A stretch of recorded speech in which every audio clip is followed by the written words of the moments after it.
Just a picture of the ground. What is this one? Bro, you know this. What? All right, baby, give me a freebie. Give me a freebie. Which one? Which one is it? If you don't know this, you're a piss of. Hello guys, I'm Tim Liquid Honda Jungler UmTi. Hey guys, I'm Dokla. Hey guys, I'm the winner. Sorry, I'm Palafox. Okay. So we are gonna do the GeoGuess game right now. Okay, I mean, this is already like impossible. I see some blue here. Yeah, I actually don't know where it is. You know, your best guess. You know, you got this. Shut up, man. I mean, somewhere in the jungle, because... Alright, let's do this. Nice. Okay, dude. Alright. Starting with the easy one, right? Okay, this one should be the blue warrior. Oh, maybe here. Lock in. Okay, next guess. Correct. Okay, this one's easy. This one's easy. We're on the board. We're on the board. Yeah, nice. Also, dude, this is what I mean. Give me that RNG. Yes. Yes. This should be the mid wall here, I think. Now there is a faker wall, so like, let's see. Yep. Next one, this should be the top bottom tribush, I guess, here. Yes. Okay. You know where that is? No, Do you know? I don't. Yeah. Dude, it's just a picture of the ground. How am I supposed to get Use the context this, clues. man? There's a red inscription here, so I'm starting to think it's like over here. Let's ask everyone. What do you guys think it is? This ain't a game show. You gotta. I want to phone a friend. Yeah, I know. You know? I mean, is that close? Is that close enough? Nope. So close. What is this? I think red bush looks like here. No, never mind. Oh yes. What? Yeah, that's crazy. So we should play one more. It should be like a croc here. Yeah. No. Yes. Did I get 4? Yeah. Yeah. Lucky. If you don't know this, you're a piece of. I promise. What is this one? Bro, you know this. Yeah, you know it. This guy. My turn. All right. Dude, what? All right. Gonna lock in the Baron pit here. It doesn't seem like it's the right spot. I know this, but you don't know. Hold up. Okay, there's a 2 tree, and there's a lot of grasses and no stone. And I didn't ask. And I didn't ask. I'm just saying. And I didn't ask. Yeah, I think you don't know. GG. It's the second turn, brother. Okay. All right. Oh. What?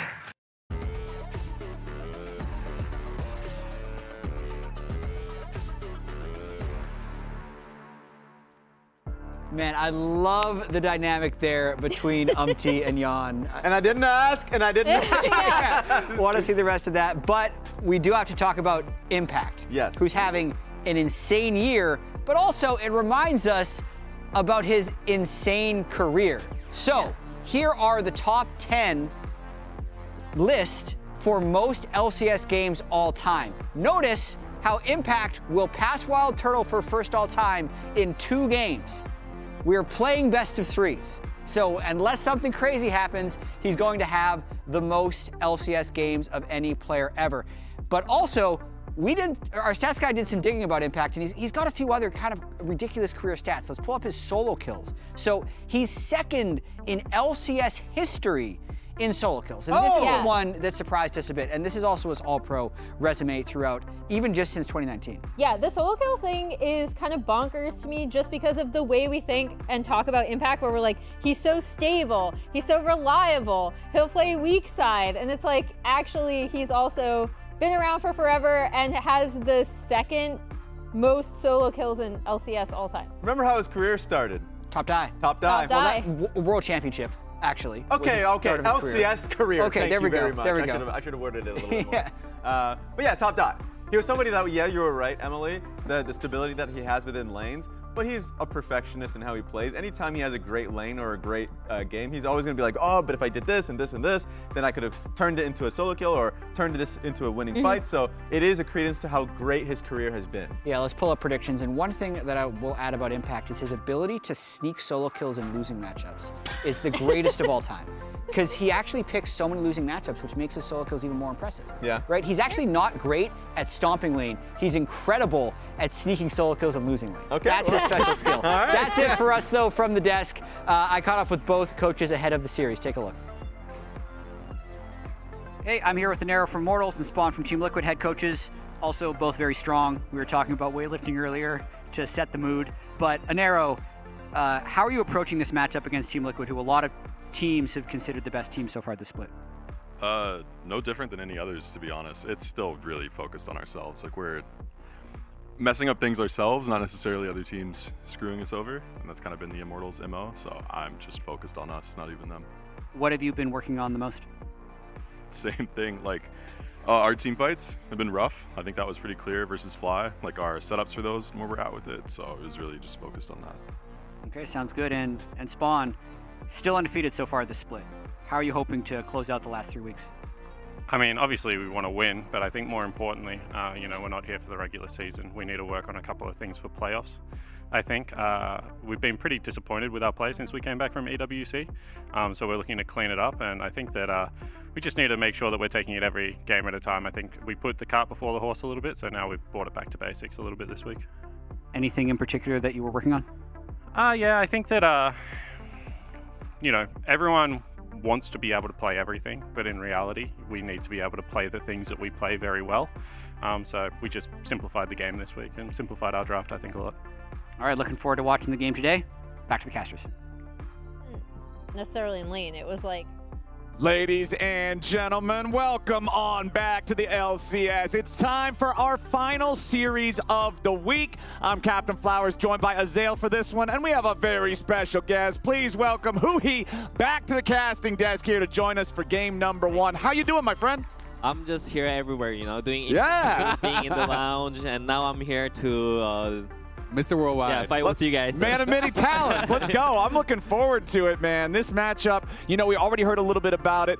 The undefeated Team Liquid looking to keep that rolling. Immortals has quite a task in front of them to try to hand these guys their first loss, but it's way easier said than done. And it's also really important for Immortals to just pick up as many individual game wins as they possibly can. 100 Thieves, obviously, right down there with them in the standings, but they did just get a win off of FlyQuest. Yeah. Because it goes series score, then game score, then head-to-head is my understanding for playoffs. So every win really matters. And I know I was running into the Immortals guys in the makeup room, and they were all, oh, crap, 100 Thieves just won their first game. So now we have to see if they can take a game off TL to try to keep pace with 100 Thieves, who is now sitting 3-8 game score, but 1-4 series score, which is where Immortals would be if they lose to TL.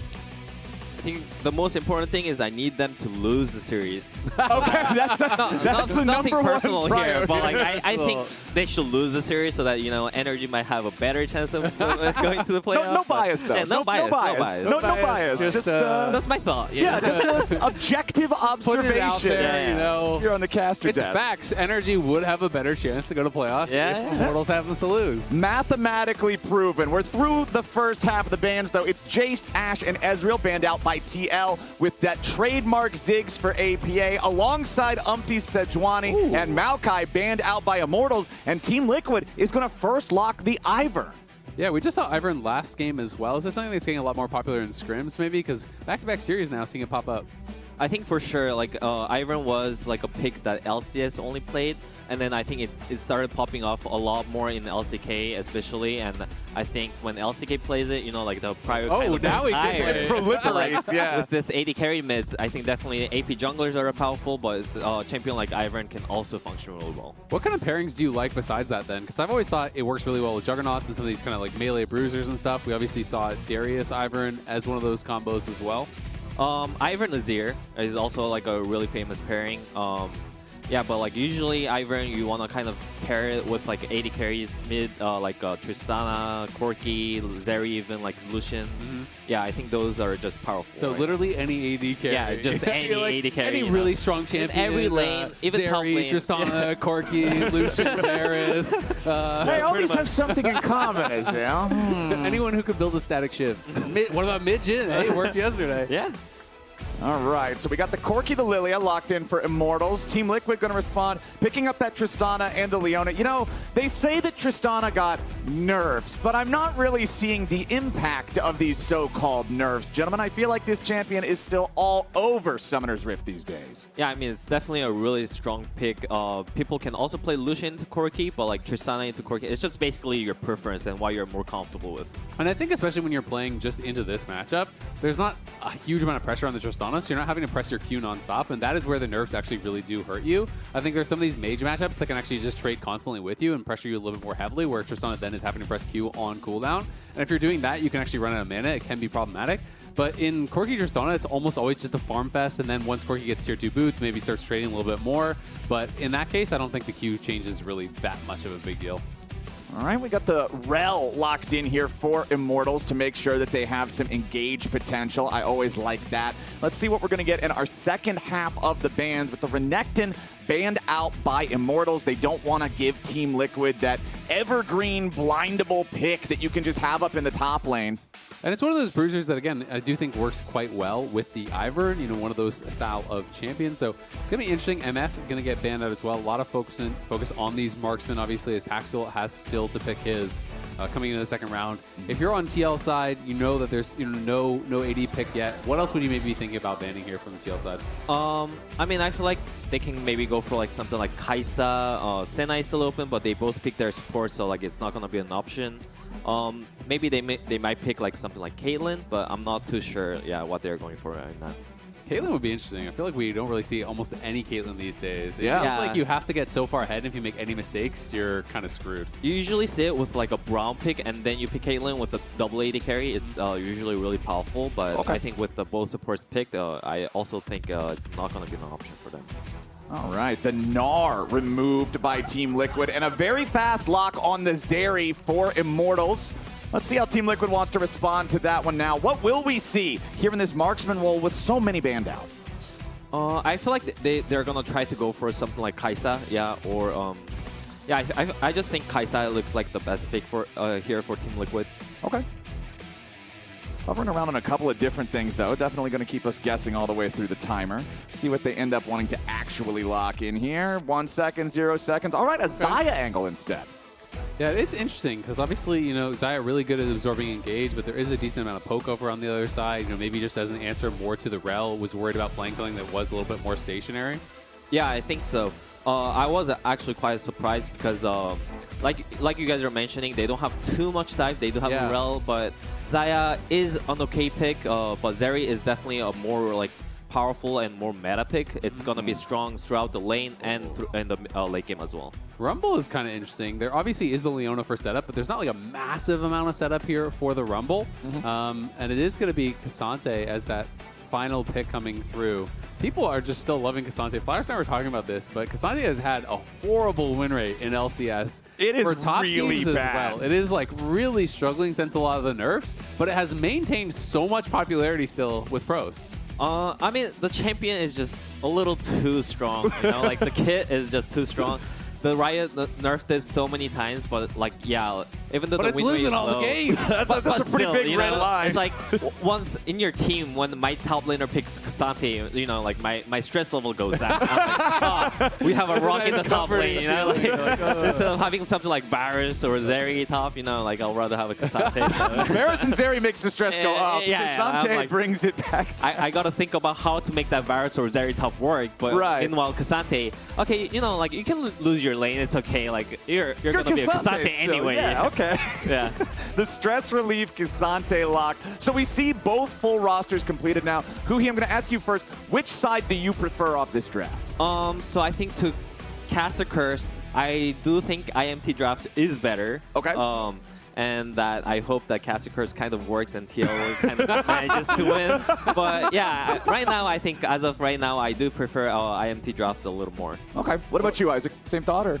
Yeah. I mean, to me, I always feel like Xayah is really strong against like full hard engage comps, but I don't feel like Immortals has to really commit, and I feel like Xayah can sometimes really struggle against range. And I think that both the Xayah, you know, the Xayah is going to struggle potentially into the Corki and the Zeri, so I think it could be a bit difficult. What do you think about the 2v2 bot? The 2v2 bot, usually when on the Leona side, you always force enemy cleanse. So when you have Leona, you're kind of half winning. But I think Rell can do the same. I think Xayah has to kind of go cleanse too. So I think it's gonna be like really even because both Zeri and Xayah are not really hard punishing AD carries. So they're just gonna be farming, and I think it's just gonna be depending on the support moving to elsewhere. Just so everyone knows, for a little update, they did have to remake the champ select, so they're just going quickly through the picks and bans again. So that is the delay on getting back into the game. They're in the remade champ select, so hopefully it won't be more than, I don't know, 30 or 40 seconds. And we can get this game going. So we've got Ivern, who has a criminally fast first clear in the jungle as long as nobody messes with him. Lillia, one of those AP junglers who also clears very quickly. Where do you guys expect to see these junglers focusing their attention early on in this game? On the jungle camps. No, not that, man. I mean after that part. They're going to base and then the jungle camps. Yeah. jungle camps. But I think, especially for this game, it's Tristana versus Corki, and I think Tristana does want to jump in as much as possible. And he does have an Ivern for that, so I think Ivern will probably, whenever he has time, will come mid and drop the bushes, drop the shields, and try to help the mid lane. Okay. I feel like it's also just one of those things, you know, that that APA likes to play aggressively in mid. You know this guy likes to yap and get into the PvP part of League of Legends as quickly as possible. So I feel like there's, in any matchup with this guy, always a lot of potential for supports, junglers, anybody to be paying attention to that mid lane. You gotta get Yappa going, you know? Like, yeah, exactly. You either gotta egg him on or you gotta shut him up if you're on the other side, right? Yeah. So if you were playing, you know, on the Immortal side, if you're playing the Rell, kind of how do you take into consideration the amount of, I guess, disengage or absorb that something like an Ivern has? Because I always feel like, you know, when you are playing a hard engaged support, it can be sometimes difficult to choose your moments when you're playing against these enchanters like a Lulu or an Ivern or whatever. Because if your engage isn't perfect, all of a sudden all the shields come out, the redemption lands, they live, and then you're kind of just screwed. Yeah, I do think on the Rell side, it's gonna be hard to find the perfect engage. So like that being said, they have to have like first control in the objectives and try to like find a flank or something like that. Or Lillia can also start the fight by like doing like a big flash engage as well. So I think it will really depend on Olleh, like how he can find those creative angles, in my opinion. Just about ready to load into the game now. A couple seconds left remaining on that champ select that we did have to remake, like Isaac mentioned. But man, I'm really curious what Immortals is going to do here, because I want to see them play a little bit fast, a little bit loose. I want to see them try something out of the ordinary, right? And Nero in the interview with Jat was talking about how they're not even really looking at this as what to do against Team Liquid specifically. They're focusing very inward. So I want to see them have like a stronger identity, a solid game plan, especially when you're going into a matchup that everybody is predicting to be a 2-0 for your opponent. Yeah, something that was really interesting when we were looking into it, because it always feels like when you're watching Immortals that they have a chance to win the game, but then they lose. It kind of always goes that way. And so we're looking into it statistically, and there's a stat Huhi that's called like basically a closeness. So it's like within 1,500 gold, and they're the team that is most often within 1,500 gold of like any team in the league.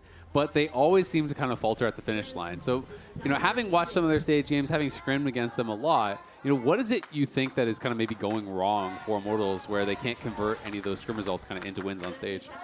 I think especially on stage, people make a lot less mistakes, so you got to be more patient. I think that's what we also failed to do versus Cloud9 yesterday, even though game 1 we were in a decent spot. You just kind of feel the rush in the game for no reason. You're like, oh, like we have this good item advantage, let's try to like punish it, and we kind of overstep. Oh, that was actually pretty cheeky. Yeah. Impact steps out of the brush and starts dance spamming to make Castle step out of the bush and start dance spamming, and then Huhi's there. That's kind of savage. I mean, it actually doesn't matter at all because there's enough time to recall, but that's not honorable though. No, you know, not honorable. Top lane, you gotta be honorable, and Impact. I mean, you guys are going to be up there, spending a lot of time together, you know? And he's going to be mad dogging you the whole time, staring you down. You know what you did. I like how teams, players from some teams will bring the logo of another team that their opponents struggled with in the past, and UmTi's just like, no, I'm bringing my own logo. I'm on Liquid. This is the Liquid logo. Very, very clear line of thought there from him. So talk to us about how you want to see this 2v2 played out, because you were saying that you actually have been, you know, maybe even more impressed by the laning phase from Immortals than TL's 2v2 lately. Yeah, I think I was just mentioning that TL's bot lane is a really solid bot lane, and I used to think that they're a really hard opponent to play in the laning phase. Nowadays, though, I feel like they're still solid, but they don't have the same pressure as they did before. And IMT actually in scrims were pretty aggressive, and they were not scared of punishing. So I just hope that they can also try to do the same thing on stage and try to get a lead out of this bot lane matchup. So it looks like Immortals obviously have the push here. You know, how do you want to see them kind of play out this 2v2? I mean, this 2 AD carry matchup, you're not going to really see like a crazy punish. It's just a Zeri into Xayah, which is like both kind of wants to farm as their main goal. And maybe once Zeri hits 6, like she can actually have kill pressure starting then. So I think it's just going to be farming here. IMT is going to have push most of the time. So maybe Rell can like roam mid whenever she has time. So how would you build, you know, kind of the incremental advantages then, right? Even if it is a farm fest, you know, talk to me about some of the ways that maybe you can try to build these slight leads. Ooh, engaged there from Core, catches tactical a little bit, but there's really not even that much health being traded back and forth. UmTi is here, but Armao can also make his way down if he is needed. UmTi's not really going to get much of an angle to do a whole lot here. They will at least be able to sweep out that ward there in the Pixel Brush. UmTi moving into the enemy jungle now. Armao does not have a lot of mana to work with. We'll see if this turns into much. It doesn't really look like it. Armao. Yeah, I mean, UmTi has no smite, so it's not like he can walk up and smite steal it or anything. So Armao should just be able to take this as long as TL's bot lane didn't move up, and they will not. He's low on mana, but doesn't matter because he's got the blue buff now. So likely would just have to try to cross and play for Scuttle on top side. yeah, I mean, to answer your question, when the matchup is not really volatile, like it's just all about the push, you know, like when you're going to pull the wave and you're going to slowly stack the wave back into them and you're going to have like a base advantage, and with that base advantage, like what are you going to really do about it? So they can either play to stack the dragon or like even play to get the first support base and roam. Armao has been sitting on top of a ward for the last 30 seconds. Yeah. He is not aware that Team Liquid knows exactly what he's doing, so he's not going to get much here. So this is actually something that we saw, you know, from Inspired when he was playing the Ivern in the last game. You know, they do their full clear. You're done at like pre-3 minutes, and then you basically have nothing to do besides wait for your passive to channel. So in the last game, he literally sat bot in that brush for a minute and a half, and then was able to actually go and get a gank, right? So I think Armao was just saying, all right, I need to stay around here and answer just in case UmTi is going to hang around and then look for that potential late gank, that late dive. So did spend a lot of time, but unfortunately because he was warded out, you know, UmTi is fully aware of what is going on. It's going to mean he gets double scuttle because his smite is recharged. Yeah. I mean, hey, if you're not going to be doing anything else, it's fine to just sit there and watch the circle complete around the crab the first time. Yeah. At least you've got something to do. Ivern gameplay, baby. The APM Master. Team Liquid is up a couple of hundred gold here early on just from the farm advantages that they've got. You can look at the scoreboard, and it's pretty much every lane pulling ahead just little bits. It's not a whole bunch, but it does bode well for their early control over the lanes. You can see Castle getting cooked up here by the Flame Spitter. Rumble is the highest presence champion in the LCS thus far. He did receive nerfs on the most recent patch, but you can see kind of by the way Impact is treating Castle in this matchup why the champion has been so prominent. How do you deal with, you know, when you're in one of these games and you press tab and you kind of see all the lanes losing, you know, do you feel that pressure to sometimes make plays happen? Because sometimes I feel like we see these you know, plays that if you watch in isolation just looks like a monster int. But then I'm thinking about it, well, it's like, well, their team is losing. Maybe they're just feeling pressure to try to force something.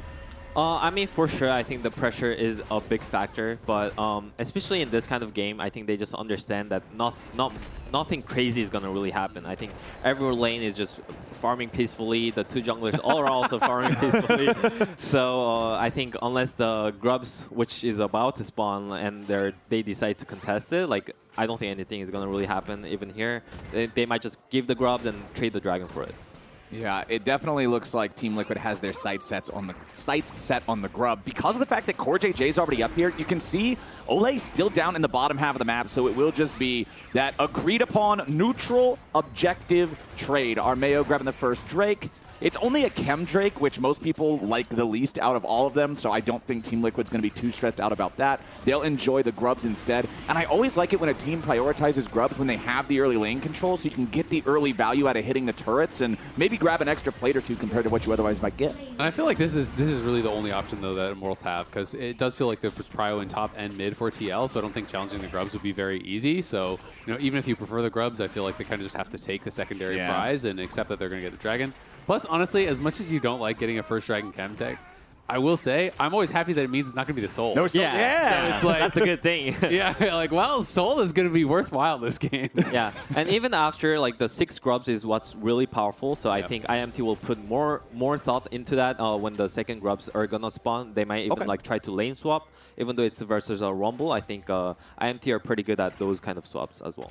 Right. Team Liquid, though, will enjoy the fact that all they have to do is get 1 out of that second set, and they'll at least be able to spawn some grub mites for the pushing later on, and it's very easy to just do a drive-by smite on the grubs, even if they're contested, and just walk away with 1 of them. We'll see how that plays out going forward. Team Liquid, with greater than a 1,000 gold lead early on here, you can see the largest differences being in the marksman and top lane roles there for Impact and Yeon, who are both just having a great time. I feel like a lot of times early on in bottom lane 2v2s, we'll at least see a summoner spell get blown by one side or the other, try to trade out your less valuable summoner for a flash, but like you were talking about, Huhi, everybody just kind of wants to farm down here, but now a 3v3 is ready to break out. Root Caller there onto Olleh, but they don't want to engage on the Rell. But this is just so much better for Team Liquid because the lane is just dying right now, and they can just play past. Now they're split. Yeah, wow. Yeah. Tactical had to make his way back down there. He did not want to miss out on all of those minions, but now Armao down to half HP. There's the Ignite from Core to force the enemy jungler even further back. UmTi's going to steal away the Gromp at the same time. Tactical's still just trying to farm. Team Liquid's feeling great about this. Yeah, it gets really weird because it's like Olleh and Armao had to stay close enough that if they turn on Tactical for a dive, they can actually respond. But by getting too close, then you end up having to blow your flash as Armao. So definitely a big win there for TL. And that's one of the ways you're talking about. You know, they stack the wave, they force them back off the power with UmTi coming in sooner. And that creates a pretty significant CS advantage. You know, now there's an equal amount of minions for both of them to farm, but it's like a 3-wave advantage already for Yeon. Yeah. He's yapping. Corki, you're supposed to win this matchup, bro. How are you down, CS? Wait, dude, everything's actually spelled right. That's how you know he's not under any pressure. Normally when he's yapping, there's at least 2 or 3 words just not spelled right or the letters are missing or something. So but he's actually not really stressed, but trying to act cool. Yeah. He's not even trying to get his words per minute count higher. He's just chilling. A casual novel being written out here. But now APA is ready to engage. He's got UmTi behind him. Not really going to find a whole lot. Just a quick trade, and he can clear out the minion wave right after. You know, it's interesting. We always hear about the different ways that players practice. Like Licorice famous for loving 1v1. Some players really grind solo queue. APA, type racer. Yeah, there you go. Got to make sure that you're ready. The more he types, the powerful he gets. Yeah. Is it really a win if you don't let him know about it in chat? It's one of the old school League of Legends consistent things as Olleh has to disengage now with Tactical riding back over the wall as Yeon and Core again just controlling the tempo, controlling the push, controlling the wave here in the bottom lane. I thought for a second maybe we would have got some Corki versus Trist there. I thought maybe the typing would have fired him up a little bit, but no, they just stare at each other from the minions. Yeah, I will say one thing that always feels nice is when you have a strong AP top laner against a tank, that's actually going to force MR to be built, right? So a fair bit of MR already being purchased up here, you know, by Castle. He's got the Negatron, he's got the Merc Treads, and you're playing double physical damage AD carries, which are obviously not going to be bothered by that whatsoever. So it does kind of always beg the question, as a tank in this matchup, like how much MR do you build? Do you just sit on this? Do you try to complete an item? Do you start building armor from here?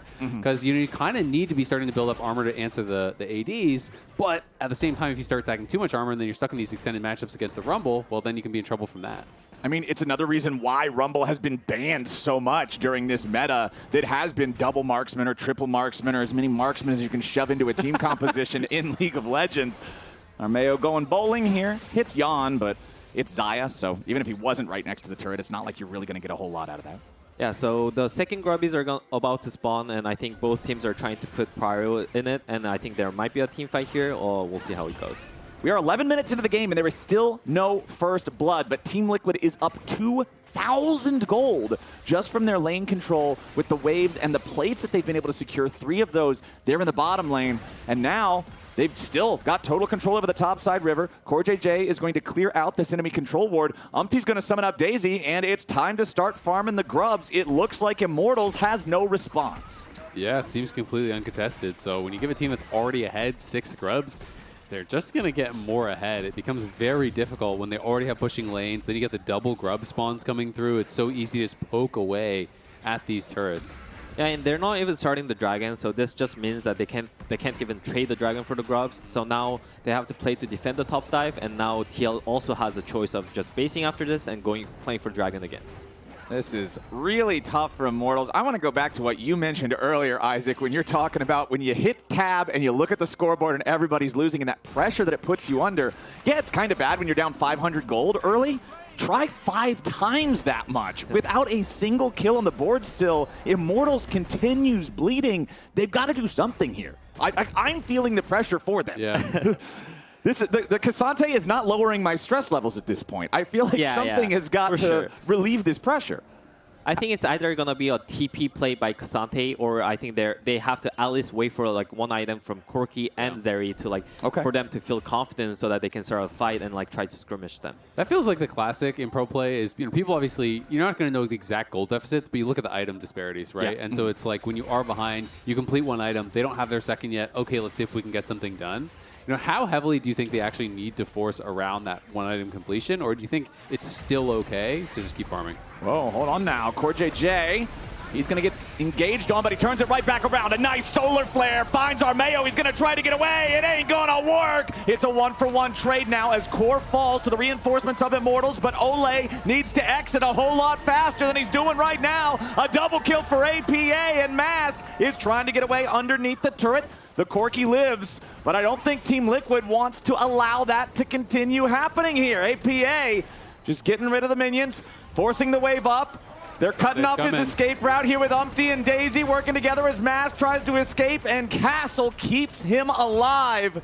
Team Liquid ends up winning the trade there 2-for-1. They end up forcing out the extra TP from Castle. They're over 3,000 gold ahead.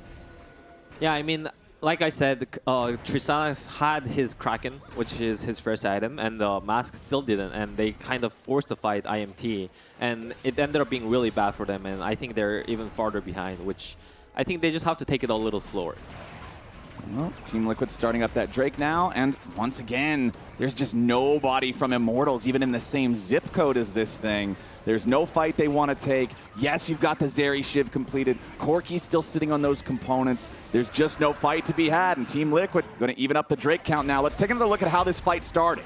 Yeah, I mean, Immortals do get the jump, but it is on CoreJJ, and CoreJJ just turns around, Zenith blades to Castle, then flashes past to land the stun onto Armao. The equalizer is there, APA flashes in. It's just a really nice turnaround and a good engage there from Core. And do you just feel like Olleh maybe jumped the gun, like jumping onto the Leona? It's such a tough target to take down. Yeah, I think, like you guys are mentioning, the stress kind of took them over. I think they didn't really have to force here. It's just a second dragon, and like it wasn't like that big of a deficit. I feel like they could have definitely came back by just playing slow and waiting for the right opportunity. Yeah, it's tough because I think it's obviously, when you're watching and you're casting a game, it's so easy to see. You know everything. You know all the information. You know the items. You know the gold. You know everything. But this is the timeline here of TL mid laners. It's hard to remember, I think, sometimes, the APA, how quickly his reputation has changed. He came in at the end of last Summer Split, played, I believe it was 7 games only before playoffs. And at that point, everyone was saying, this guy needs to be replaced. He's a fraud. He's talking so much trash, but he's not doing any of the work in the games. But his reputation has shifted tremendously since then. And I think a lot of people are now giving him a lot more respect, saying he is actually backing up that trash talk and looking at him as one of the better mid laners in the league. Yeah, for sure. I think even as a player that I play versus him, in the beginning, yes, like he had a lot of improvements that he had to go through, but he actually showed up. Like you're mentioning, he improved a lot of his champion pool, and even picks like Tristana. Like when APA gets Tristana, it is powerful. So like people will have to be aware. He still plays Ziggs, and he still plays a lot of this champion that no one else really tried to touch, like early in Soul, Ziggs, stuff like that. So I think he's definitely becoming a really strong mid laner. And I think it's cool to see when people kind of have that hard work pay off, because he was known, even when his reputation wasn't good in the LCS, he was known as someone who was still a solo queue grinder. He was top of Champions queue. You know, he's obviously putting in that practice, and it's cool to see that pay off, you know, both for him, but also for Yeon, who obviously is really changing the way that people look at him as a player.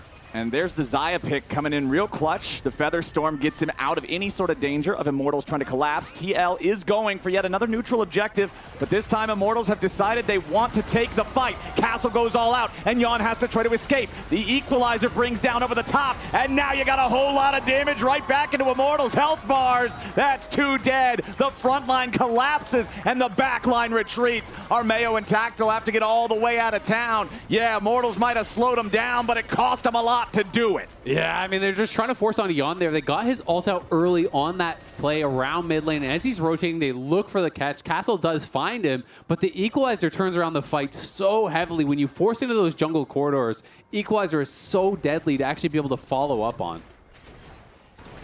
Also, AP just finished his second item. They're just gonna get stronger and stronger. So. I can't push this. I know. Come Okay, there. If they go me, watch me. If they go me, watch me. Yeah, I'm looking. Watch me. Core. I'm teaming. Okay. Okay. Yeah. I can kill Stay Cassandra. first. Yeah, we can win, guys. Let's go. You love to see it. Hold on, we're already right back into live. APA in the middle of 3. Tries to rocket jump away to safety. Going to survive thanks to another shield coming out from the Ivern. Olleh now the target here for TL as they go for their own counterattack. Nice little bit of knockback there on Core. Going to force the flash out of him, but Castle is still tanking, and he is not tanky enough. APA goes on a killing spree. He was in the middle of 3 Immortals players. He walks away and gets one back instead. It doesn't look like Team Liquid is done quite yet. Maintaining the pressure, maintaining the push. Finally going to decide to retreat now. I mean, Immortals are just kind of in this cycle now of every time they see something, they're trying to force plays. They clearly don't feel that they can play out the game normally anymore, so they're constantly trying to look for these picks. You know, as we jumped into that replay, you could see APA jump forward, procced that explosive shot to reset the rocket jump, then was able to jump back out. And that is the matchup that I think a lot of people are looking forward to next week. TL versus Cloud9 is Tactical. Oh, man, that last shot. You could see him riding over the wall as the bullets right behind him, man. It was like straight out of Looney Tunes. Adios to the Zeri. 6-1 for Team Liquid. I don't think Immortals has anything to say about the Rift Herald this time. Yeah. I don't think they have anything to say about game 1 this time. This one's looking tough from this spot. Yeah, Team Liquid is just playing the laning phase really strong, and also mid the game, like they're choosing the right fights, and they're just snowballing really well. I feel like they're just going to close this out really cleanly. So TL versus C9 coming up next week. Assuming TL is able to win, you know, without losing here, both teams would be undefeated going into that. Who do you actually favor going into that matchup? Team Liquid versus C9. I think C9 will have a little more favored. Like I think they're gonna have like a little more strong ball lane. So I'll give it to C9. Okay, that's exciting. So it's gonna be a cool one. APA not even popping off. He is unbothered there. Flash forward, was able to get the final auto, and then the ulti right after it. Another fight. CoreJJ once again leading the charge. Immortals firing back. Yeon at half HP. Core still tanking here. The rest of Team Liquid is not close enough in time, so Core's going to be the first to fall. Now Castle once more on the front as Yeon is forced back out of the fight by Tactical. He goes into the Featherstorm, and Castle is gunned down once more. APA looking to go to Reset City, but remember he already used the flash earlier for the pick on Tactical, so there's no way for him to close that last little bit of the gap. Yes, it's CoreJJ traded for Castle in a 1-for-1, but Team Liquid has superior health bars, they have superior items, and they have control over the mid lane here with the Herald. APA can't stick around long enough to force down the tier 2 turret, but Team Liquid's going to call that one a win yet again. Man, I bet APA really wishes he had the flash for that play. There were so many low health bars. If he got one more reset, that could have been a potential quadra penta angle. Yeah. As that was looking like you jump forward a couple autos, everyone dies. Now that they got the second dragon, I think now they can just play for Baron side setup and even like start doing Nash with Ivern shields. And they have so much damage because they're both Tristana and Xayah are really fed at this point. So they can either threaten to finish the Baron or just start it and just turn it whenever they want. And now even Mikhail's done for UmTi, so it's taking away even more opportunities here for Immortals. Because at this point, you're thinking about, okay, well, how do you possibly come back? Maybe it's like a Q flash from Armao, and they get a big sleep on multiple people, but then you have Mikhail's there, you have Cleanse there for Yeon, you have all of these answers that are just going to make it harder and harder and harder. And I always kind of feel like this is the point where it starts to feel a little bit like Checkmate, where they can start getting those luxury items in, where all of a sudden, even when it goes well, you can't necessarily get that kill. Yeah, for sure. All right, APA putting the pressure on Castle. This Cassante has not been having fun in this game. Now CoreJJ ready to commit for real. Castle and Olleh trying to stay alive, but a nice equalizer comes down on 4 as Olleh's the first to die, and Yeon picks it up. Now Castle's got to continue retreating. The redemption again to make sure that Team Liquid health bars stay full. Only Core has taken meaningful damage on the TL side. They picked off the main enemy engage. They might just be looking for the Baron here. They already are 7,000 gold ahead, but instead they're going to push further into the enemy jungle. Now if they can take Armao, surely the Baron is on the menu. APA continuing to put those shots there into the Cassante. Nice all out coming out from Castle to put CoreJJ in a compromised spot. But APA's dominating. Castle's trying to run. Core still lives. Immortals are just outclassed and outmatched. Tactical just got 3-shot by APA, and even the Immortals tanks are not looking tanky. Castle's got a chain vest, but that's it. It's all MR besides that. And these AD carries are working on their 3rd item. Well, at least APA is in mid lane. He is just shredding through the Cassante. Yeah, I feel like IMT really has to try to like find a really creative angle, like with TPs or Rell just hiding. Because at this point, Team Liquid just has so much more money, and you know, like we have this expression, like they're kind of beating you with the wallet. At this point, it's not really mechanic. There's nothing IMT can really do. Yeah, it's tough. I mean, this is just them one more time. Look at how much damage Castle takes. Like, he is just getting absolutely deleted. He did go for the Volcaning Rookern, for that Rumble matchup, but then they just don't have the gold. And you see APA with the Rapid Fire active, drops the explosive shot. I guess it was 4 shots to kill Tactical from full health. That is rough stuff. And then the Baron going to be taken off the back of that replay. TL have everything they need to cleanly close this one out. I mean, you can look at the individual gold leads on the scoreboard. APA is more than a full item ahead of Mask. Any item in the game is not going to measure up to that amount of money that he is ahead. The Tristana is an absolute menace. He is still unkilled here in this game. Immortal still only has 2 kills on the board. And now they're going to try to maybe get something off of this bottom lane tier 1 turret. But if Team Liquid has anything to say about it, they might just get caught. Team Liquid can't make the pincer attack in time, but meanwhile, APA is marching down mid. Tristana is going to wreck a turret faster than the entire Immortals team would. I just think it's crazy that APA right now is sitting on about 12,000 total gold. Cassante has about 6,500. Well, Olleh, here in the front. Yeon could be in some danger. Going to land, flash away the redemption, ready to heal him up as the equalizer turns things around. Castle coming in from behind, but Impact is going to play bodyguard to make sure he can't make his way into the fight. APA is gone like an Armao, trying to escape. It ain't going to work, man. Gun versus deer. Get over here. And Team Liquid just paints the rip bloody with them. It's a 5-for-0 ace. The clean ace for TL, and they are pushing down mid lane. Impact just TPs immediately for it. They're going to go for the throw. At the very least, they're going to get the inhibitor, maybe the Nexus turrets, and maybe just the Nexus. The only person respawning soon is Olleh. A Rell on his own does not withstand the Team Liquid tide. Tactical will respawn here in about 5 seconds, but that's not enough time, man. Goodbye to the Nexus turrets. Goodbye to Immortals in game number 1. Tactical showing up for a laser. It ain't gonna matter a whole lot. 14-2. Team Liquid made this first one look simple. Wow, a 24-minute end there. That was a fast game. Team Liquid winning early in the lanes, in the isolated lanes. They got ahead in gold. Then in the team fights, they blew the lead wide open, and they just closed this one out fast. 24-minute win. First blood didn't happen till after 11. There was only PvP for like the second half of the game, and it was that fast. Yeah. I mean, Team Liquid just played really solid like throughout the game, and I think IMT just has to kind of like refocus for the next game and like maybe try to change some draft priorities to mix it up. It was a clean one for TL in game number 1. And a reminder, tickets are officially on sale for the LCS Championship at the YouTube Theater in Los Angeles. Head on over to riot.com/LCS Championship to claim your spot. Now, we're heading back over to the LCS Lounge to break it all down. It's right side. It's right side. Oh, no. Where do you think so? It's a very easy. Yeah. Let's go. Aww.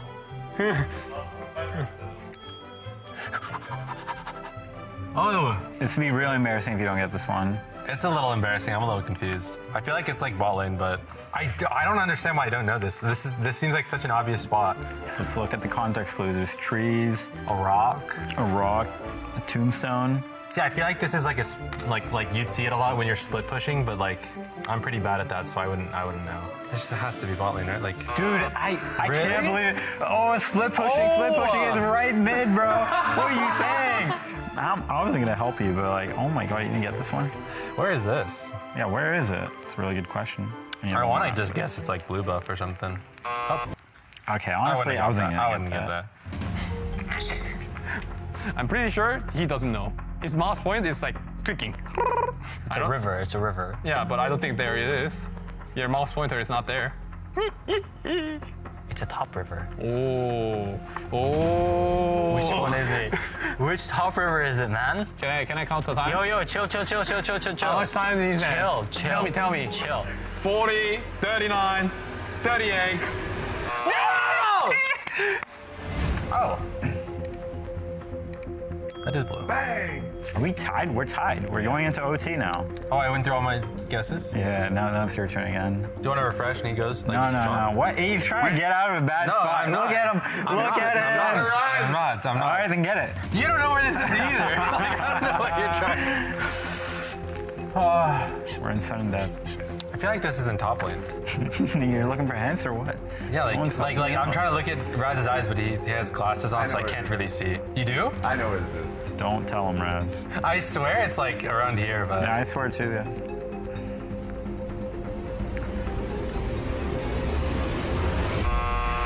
That's hard. That's actually hard. All right, your turn. All right, baby, give me a freebie. Which one? Which one is it? Good luck. What the It's a 1 of 3. I have 1 of 3 chance here. Oh my god. Or what if that's the Nexus? Dude, I think it's top because look at the lines here. Oh, yeah. What?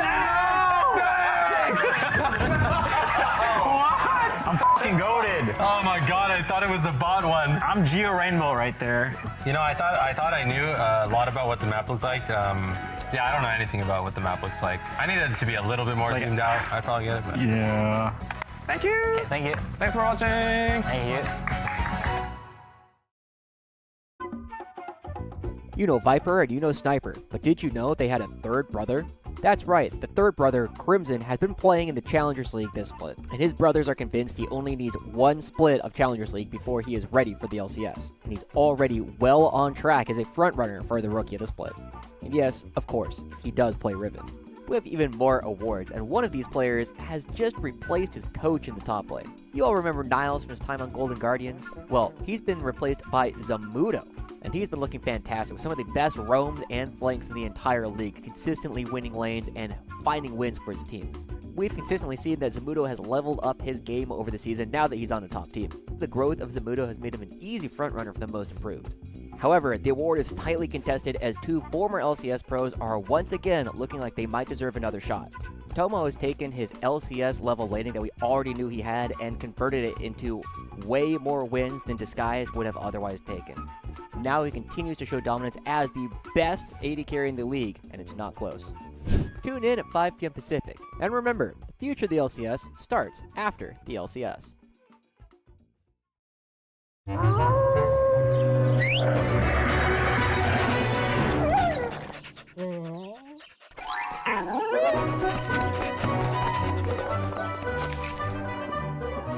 Red Bull gives you wings.